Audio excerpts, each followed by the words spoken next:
सास संगत जी, प्यार से कहिए धन अंकार जी। बोलिए सतगुरु माता सुदीक्षा सविंदर हरदेव जी महाराज की जय। दासी का आज का टॉपिक है ब्रह्म ज्ञान एवं ब्रह्मज्ञानी। पूर्ण निष्ठा, विश्वास तथा आस्था रखते हुए सतगुरु की असीम अनुकंपा से सर्वव्यापी निरंकार प्रभु को जान लेना ही ब्रह्म ज्ञान है।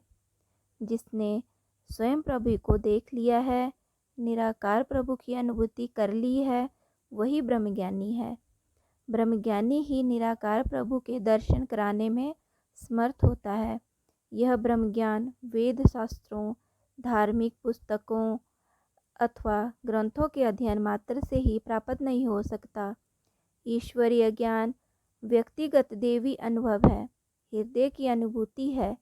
यह अनुभूति सतगुरु की खोज करने के उपरांत सतगुरु की अनुकंपा से सतगुरु के प्रसन्न होने पर ही प्राप्त होती है। सतगुरु ही सर्वव्यापी निराकार प्रभु का बोध तथा दर्शन कराता है। ईश्वर एक सर्वशक्तिमान, सर्वज्ञ, सर्वव्यापी तथा निराकार है। सच्चा संत सदा निराकार प्रभु के जो उसके अंतकरण में समाया हुआ है अंग संग रहता है। प्रभु संत के चारों ओर है, अंग संग में व्यापक है। प्रत्येक प्राणी में, चर अचर दोनों में, जड़ अथवा चेतन दोनों ही में प्रभु विद्यमान है। जैसे ही सद्गुरु अज्ञानता का पर्दा हटाते हैं, जिज्ञासु का हरि से मिलन हो जाता है। संपूर्ण अवतार वाणी में इसी ब्रह्म ज्ञान का उल्लेख इस प्रकार किया गया है। बंदे ऊपर वेख जराइए, सूरज चंद सितारे ने, चमक इनादी मुकड़ी एक दिन, मिट जाने ये सारे ने। हेठा वेख जमी अग पानी, तीना दा विस्तार बड़ा, एक दिन एने भी नहीं रहना, दिसदे जो संसार खड़ा। वायु जीव आकाश विचाले, सूक्ष्म रूप है जीना दा, सदा लइए मिट जाना ये, जोड़ जो जुड़िया तीना दा। ए नौ चीजा दृष्ट मानने, जिसनों कहंदे माया है, दसवां ब्रह्म एना तो न्यारा, एना विच समाया है। शब्द नंबर 10। हरि मिलन किसी विशेष शब्द अथवा मात्र ईश्वर के ज्ञान की रटन लगाने अथवा मात्र शाब्दिक पुनरावृत्ति से प्राप्त नहीं होता है, न ही जाने बिना ध्यान लगाना पर्याप्त है। धार्मिक कर्मकांडों के करने अथवा करवाने से भी प्रभु दर्शन नहीं होते। ब्रह्म ज्ञान वस्तुतः आत्मा का विषय है। इसके लिए सांसारिक दृष्टि नहीं अपितु आध्यात्मिक दृष्टि, ज्ञान चक्षु की आवश्यकता होती है। ब्रह्मज्ञानी आध्यात्मिक वृत्ति तथा देवी दृष्टि से निराकार प्रभु का बोध करता है। बोध होने पर संत प्रतिक्षण प्रतिफल हर जगह अपने साथ, अपने चारों ओर सर्वव्यापी निरंकार प्रभु के ही दर्शन करता है।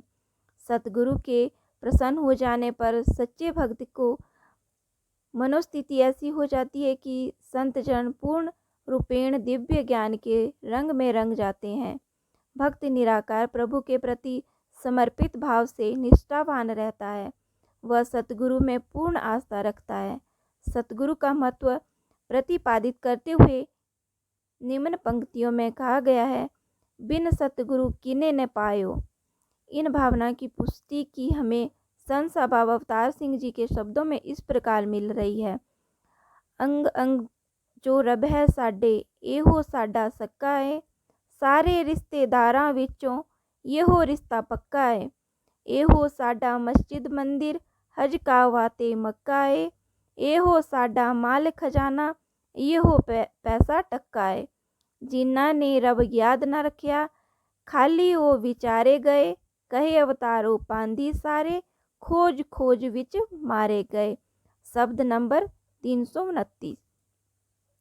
संक्षेप में कह सकते हैं कि ब्रह्म ज्ञान सर्वोच्च पवित्र स्थिति है, जहाँ आत्मा का परमात्मा से मिलन होता है। आत्मा का परमात्मा के साथ मिलन सतगुरु के अतिरिक्त अन्य किसी के भी द्वारा संभव नहीं है।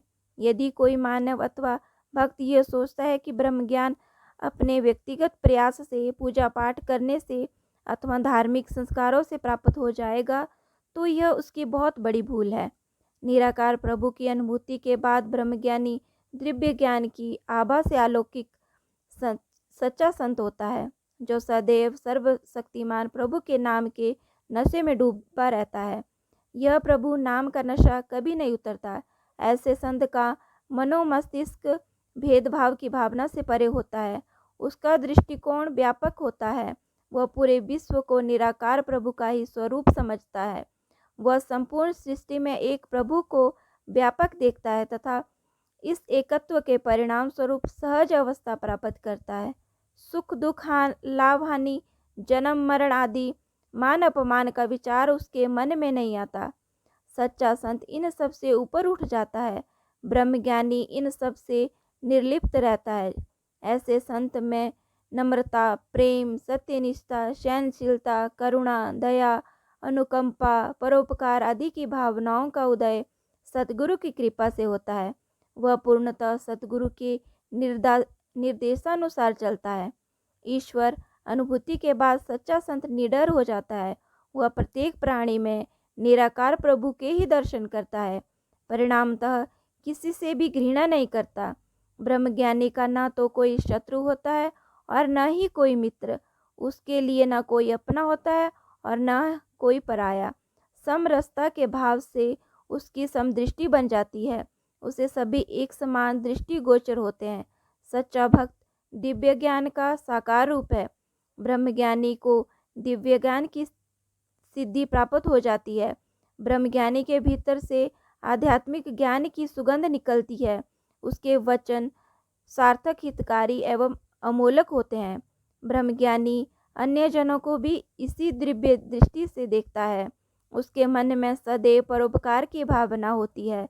सच्चा संत न तो किसी को हानि पहुंचाने की सोचता है और न ही किसी को दुख पहुंचाता है, न ही वह किसी को सताता है। वह सभी से प्रेम करता है। सभी जनों को प्यार, सच्चाई के अलौकिक दिव्य ज्ञान की वर्षा करता हुआ वह निष्पाप, पवित्र, आदर्श, सत्यनिष्ठ आचरण जीवन जीने का संदेश देता है। सारांशतः यही कहना होगा कि ब्रह्मज्ञानी निराकार प्रभु में पूरी तरह से समा जाता है। उसकी आत्मा दैवी महासागर में विलीन हो जाती है।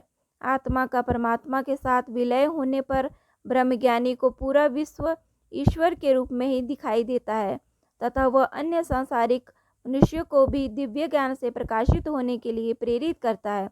संत जन इन सब सत्कर्मों एवं भावनाओं को अपने जीवन के अंग बना लेते हैं।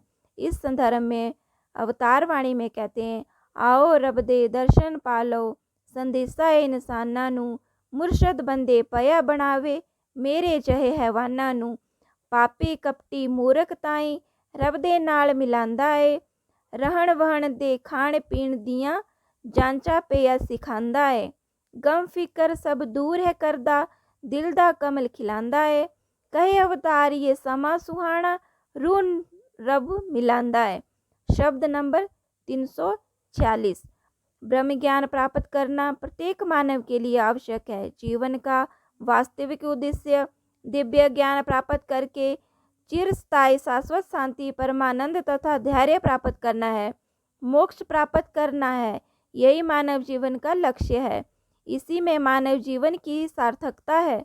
सतगुरु तथा ब्रह्मज्ञानी दोनों ही प्रत्येक नर को ब्रह्म ज्ञान से अवगत कराते हैं, उसे दिव्य ज्ञान के लिए शिक्षित करते हैं। ब्रह्म ज्ञान के परिणाम स्वरूप अहंकार की रात्रि में सोया हुआ व्यक्ति जाग जाता है। यही जागृत विवेक मानव को वास्तविक मानव बनाता है। अन्यथा शुभ कर्मों के अभाव में मानव योनि में रहते हुए भी पशु समान है। अज्ञानी का व्यवहार पशुओं जैसा होता है। वह क्रोधी तथा अहंकारी होता है। परिणामतः निंदा, चुगली आदि में लिप्त रहता है। क्रोधी स्वभाव होने से अज्ञानी का मस्तिष्क विवेक शून्य होता है। क्रोध ही मनुष्य के विनाश का कारण है। जब तक मस्तिष्क में ब्रह्म ज्ञान का समावेश नहीं होता, अंतकरण दिव्य ज्ञान से ज्योतिर्मय नहीं होता, तब तक मानव का जीवन व चरित्र शुद्ध नहीं हो सकता। आदर्श जीवन जीने के लिए चरित्रवान होना परमावश्यक है। जो दूसरों के सुख दुख से सहभागिता करे, दुखियों के दुखों का हरण करे, दूसरों के लिए कष्टकारी न बने, हीन भावना, निम्न स्तर की सोच तथा पापों से छुटकारा पाने के लिए प्रत्येक संत के लिए प्रेम, नम्रता, करुणा एवं सौहार्द आवश्यक है, जो संतों की संगत करने से ही संभव है। ज्ञान लेने के बाद सत्संग में जाने से ही मन का मैल साफ होता है, मन में पवित्रता आती है। ब्रह्म ज्ञान को जीवन में अपनाने तथा तदनुसार जीवन यापन करने से ऐसे व्यक्ति का अहम भाव समाप्त हो जाता है, मैं की रट समाप्त होती है। अहंकार त्यागने पर ब्रह्म ज्ञान का भाव जीवन 3 गुणों के रूप में दृष्टिगोचर होता है। निरंतर प्रभु का स्मरण, सुमिरन, संतों का संग, सत्संग, निष्काम शुभ कर्म, सेवा।